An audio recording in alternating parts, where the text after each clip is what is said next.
Is there a way for someone to actually read those texts, repudiate much of it, and yet still call themselves Muslim in the same way that I call myself a Jewish atheist, right? So I am Jewish because Judaism incorporates many, many facets: a shared history, shared genes, shared, ethnicity. But I don't necessarily believe in the religious narrative. So I can call myself a non-believer, but who yet belongs to a very distinct group of people. So could something similar happen with Muslims if they awaken to some of the contents, or that's the challenge? It's almost impossible to do so. Well, I mean, I'm of the opinion, like, even though you're sitting in front of me, saying you're a Jewish atheist, I don't know to the extent that that's something that most people will be able to accept. Right. And for most people, an identity means something, like something more, especially with something like Islam, where they say it's literally the perfect text, and there's not really, it's not as, I guess, there's not a history of a certain ethnicity or whatever, or certain people being associated with a religion. It's considered a universal religion, and it crosses all these cultures, crosses all these boundaries. I just don't think that that's the best way to go about it. I actually think we need to move straight to atheism. Wow. I mean, Bold step. that's intense. I know that that's intense, but I actually think that's easier. I think it's easier to do for most Muslims to just give up the identity altogether. And then I may be wrong when I say that, but I think that that's totally possible. And I think to some extent there are many countries or many cultures that have been sort of taken over by Islam, and their own cultural histories have been erased, right? And South Asia is a great example of Right. this, because you can compare India and Pakistan side by side, Right. and you can see that they Same they're people, different this is the same religion. people. Yeah. They're the same people, different religion, and they had the same culture. They shared the same values, and how much that has changed, Right. right? And how much you can see just religion's effect on that very clearly. And I think that's a very unfortunate thing. So I talk to people who are Pakistanis, and I say, look at the beauty of the culture that has been erased, and the harms which would have gone away over time but never did, because they were also reinforced to some extent by religion. Right. The music, the dancing, the clothes. I mean, it all became a little bit more Islamic, and everything changed. And I want people to feel sorrowful that that happened. Right. That those histories are being erased. I want people to feel that way, and I think maybe come back to that identity, and maybe that's a step forward in a way that maybe a Muslim atheist identity isn't. So that's my opinion Right. now. I mean, it may change in the future, but that's how I'm feeling currently. So how has your approach resonated with the people with whom you interact? I mean, I'm not asking you to give me sort of a success rate, but what's the general feel? I mean, what are some of the successes? What are some of the obstacles, and so on? Well, I don't go out trying to convert people out Right. of religion. That's not, I don't, I practice what I practice, and I believe what I believe, and I'm very outspoken about it. And I think that that in itself changes minds. And sometimes people think that that's a form of proselytization if you're just vocal about Right. your disbelief at all, right? So if people say something, I'll say something. Right. And I can't tell you about broader overall friends, because nowadays I spend most of my time with atheists. But my family, it took a long time, and different people, different things worked for different people. So my father, who is now an atheist, after yeah Congratulations. after yeah, it's wonderful.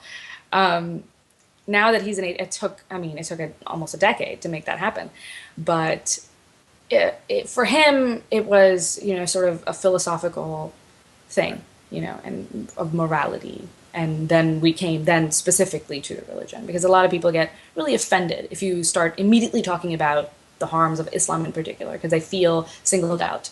So, for those who feel sort of besieged, I'll start with a general critique of Islam, or Right. of religion, excuse me, of a general critique of religion. And, let's apply this to everything, Right. and sometimes that works. And I think that that's what worked. I mean, that's what worked with some of my family members. So, and we And sort of have a screening process. We don't just let anyone in right. that wants to be in. We speak to the people ahead of time. We do it the best we can. I mean, there's no way to ensure safety, but we can try, Right. and we do, and we have these protocols that we develop, and we try and enforce them the best we can. And that, even that scares some people off, because we want you to divulge some personal information about yourself to us, so that we can understand if you are, really, like, and what are your motives for joining something like this. And some people aren't even comfortable doing that because they're so afraid. Right. Now, are they usually afraid for sort of the most basal, survival reasons? I'm going to be killed as an apostate, or are they predominantly afraid to be ostracized from their community, their families, and so on? Of course, both can hold true. But what's your general feeling? How imminent is each danger in their minds? Well, I mean, yeah, I mean, it depends. It depends on the person. Sorry about the vague answer, but I think it depends on the person. There are quite a few, unfortunately, who are afraid Physically, of they're like going to be harmed. of physical danger. Wow. I wouldn't say that's a majority, but it's sizable minority, and that's and those people tend to sort of run away quicker, Right. in the sense that we'll tell them, we require that you do X, Y, Z before you can join our organization. Sometimes they get afraid for that because they say, I don't even want that much revealed. And But these are people for who are living in North America, right? They're not contacting right, you from Pakistan. right, and they tend to be people from more extremist ethnic groups. I guess the Somali community, for example, Yes. is one that tends to be a lot more extreme to apostates and to people who sort of deviate. It's not so bad with Pakistanis, not so bad with Indians, not so bad with Bangladeshis as it is with Somalis, I've found. So there is variation in terms of where maybe you're from and Any what insight as to how that why that would be? translates. Why would that be? Do you have any sense? Is it how close you are sort of to the Arabic roots? I mean, literally geographically, if not ideologically, or what can explain this phenomenon, if you know? I mean, I can only guess, Right. and definitely something that I've noticed is that there's a romanticization of, Arab culture Right. and the religion in the communities that tend to be the most extreme. Right. And with Pakistanis, I mean, the religion is a big part of it, but there is an independent culture that existed before the religion came in, that exists now, and so you can sort of relate to both, and you can sort of hold those both identities a little bit easier than with some other countries, Right. I think.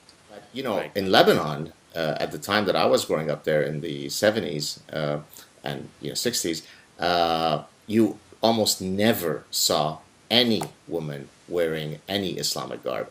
As a matter of fact, it was very badly seen by everybody, Muslims, non-Muslims alike, to actually dress in this manner. And then, of course, as you know, if you look at photos from Afghanistan in two different time periods, Right. or in Iran, and Pakistan's the same. Pakistan is the Right. same, and so I mean, it's quite hypocritical to sort of argue that there is no way to maintain your Muslim identity without donning these attires, because we've got all sorts of historical contexts where women weren't wearing it, even in the context of Montreal.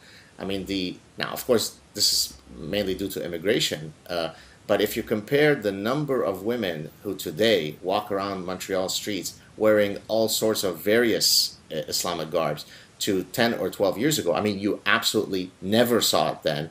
And I would probably venture something like one out of every 10 women that you see on the streets today is wearing an Islamic garb. And so I wonder if there is a way to go back to the more secular, modern style. I mean, what do you think would have to happen? Is it that you have to convince these women that they can still maintain their identities without having to consistently create this wall of separation with the other? What's the solution to this?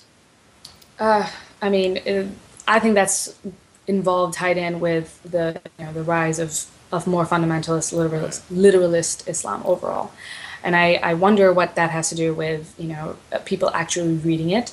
right, The rise of literacy of the average population in these countries who are reading it and who can see for themselves that the most extremist people are more on the ball right, than maybe the more liberal ones. And also on that same vein, there are people who are shedding their cultural backgrounds in favor of a more Islamic identity. Right. And you see that a lot in the West, which scares me. Right.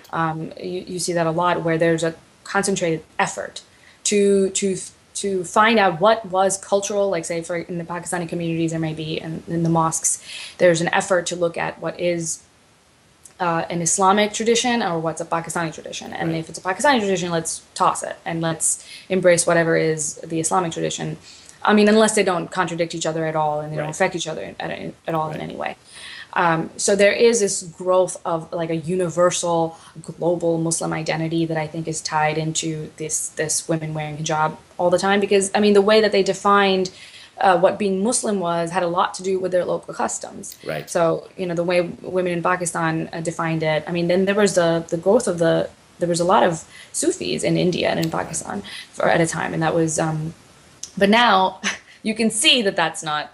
You can read the Quran for yourself, and you can see that that's not the truth.